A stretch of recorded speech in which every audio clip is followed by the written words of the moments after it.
What up, players? Happy New Year's! I hope you are all having a wonderful 2024.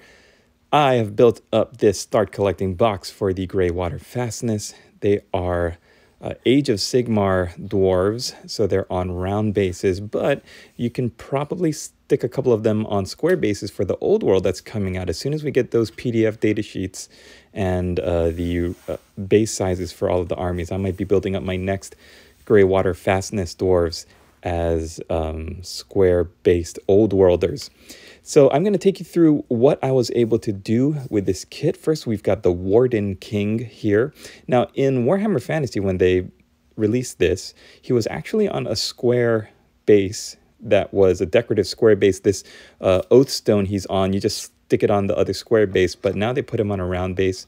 So I decided to not have that square base sticking on it, and that makes him a little bit shorter. I guess that's how he's supposed to be. Then you've got the cogsmith there, and I think I just realized that when I'm looking at the sprue here, he's missing a piece. I forgot to glue on one little bit right there in the upper right hand corner. I'm showing you the optional alternate build where he has his hand pointing and then he's holding an axe. The way I built him was he's got an empty hand and he's holding that amazing looking steam rifle contraption. So what I'm doing now is I'm clipping out that little, it's just like a little hatch or a little door that goes on the back of his weird steampunk back equipment thing. And what's interesting is that these were some of the last dwarves to be designed before the end of the old world in Warhammer Fantasy 8th edition. But you could see here a lot of the steampunk influence in the design with the gears and that furnace. They really took it away, these dwarven armies, from the old school blacksmithing and metal and iron and stone, and they made it a lot more like gears and cogs and steam with the vents on his back furnace. But nothing wrong with that, because this is what will eventually become the Caradhran Overlords. It's just interesting to look at those design elements here as we're going through these models. Now, this is the Gyro Bomber. And if you've ever built one of these, Lynx Lord, I'm sure you've probably built a couple of these. I think you'll notice that the center section has like 3 racks, 3 rows of bombs. I love the pilot. You have a bunch of different optional bodies for the pilots. Also, one thing I want to mention, these propellers are the worst thing I've ever built. I say that a lot every time I build something that's really finicky, like Lilith Hesperax and some of the other resin models I've been building lately. But these propellers are just ridiculous how poorly they're designed. I think I've probably had like a very, very tough time with it. And then you've got this base here. It's got a decorative little scenic bit that's just to hold the flight peg. And the peg itself slots right in, and then it's on that ball and socket joint, so you can have a little bit of a play with the posing and the positioning of the angle of the gyro bomber. If you want, you could keep them separate, right? You could paint up the base, paint up the gyro bomber, and then leave that plastic peg clear, or you could paint it black to just have like some color on it.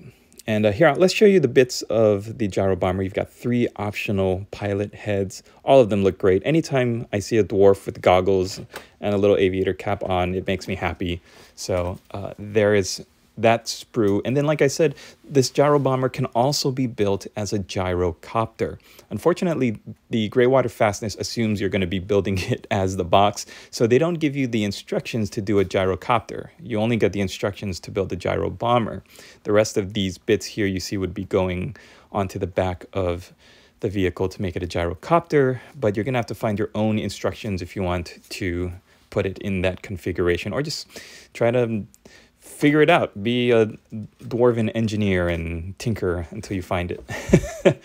The single instructions for the dual kits also translates to the iron breakers here, which can also be built as iron drakes. If you were hoping to build your iron breakers as iron drakes, it's a lot simpler to figure out than the gyro bomber converting over to a gyrocopter.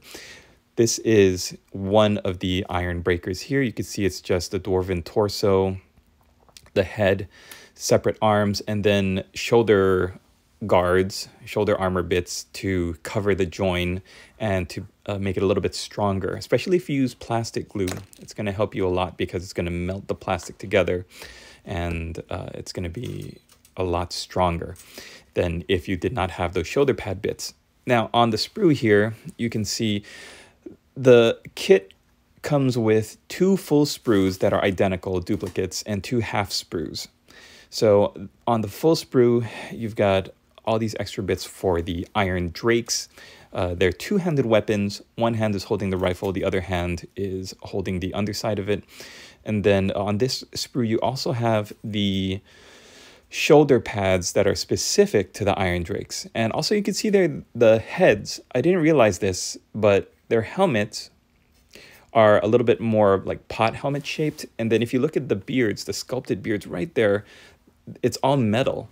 So that makes me think that the iron drakes are not as old and experienced. Their beards are shorter than the iron breakers here, because as you can see with the iron breaker, their beautiful, full, lustrous beards are flowing out of the bottom of their helmets there, whereas the iron drakes, they are not. So I'm not sure what the fluff reason for that is, but here's the half a sprue for the command section.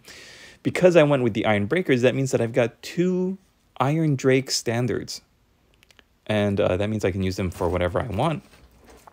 You could also use those 2 iron breaker. I think that's like a horn for the musician. And then the iron breaker, the iron breaker standard there, you get an extra one since it's 2 duplicates. I think I meant to say iron drake. You get 2 iron drake like musicians and standards. It's great, but like I said, in the instructions here, you only get the instructions to build the iron breakers and not the iron drakes. You could figure it out so simply though. Just swap out the arms and the heads and 1 shoulder pad. So here's what they're supposed to look like if you build them up in the configuration for the Greywater Fastness. You've got your 10 iron breakers, your cogsmith, your warden king, and your gyro bomber. And Greywater Fastness, I hear, is pretty good in the cities of Sigmar. They've got some good rules, and that makes this faction very popular. But it's funny that when these were released, Greywater Fastness was assumed to only be dwarves, I guess, as in one of the cities of Sigmar, because there are no human elements to this. It's just a bunch of dwarves on round bases. I hope you guys enjoyed this video. If you want to check out the actual build, it's a 2-hour video hobby with me. Get your stuff, grab your paints, grab your miniatures, whatever you want to work on. That's going to be coming out soon. I'm going to be doing 2 versions of that, one without music and without talking, and the other without talking, but with some cool, easy listening jazz music to keep you company through the long hobby session. It's pretty great too. There's a part where I cut my finger. I find a $2 bill in a book that I bought off of eBay. It's a great time. So I hope you check it out.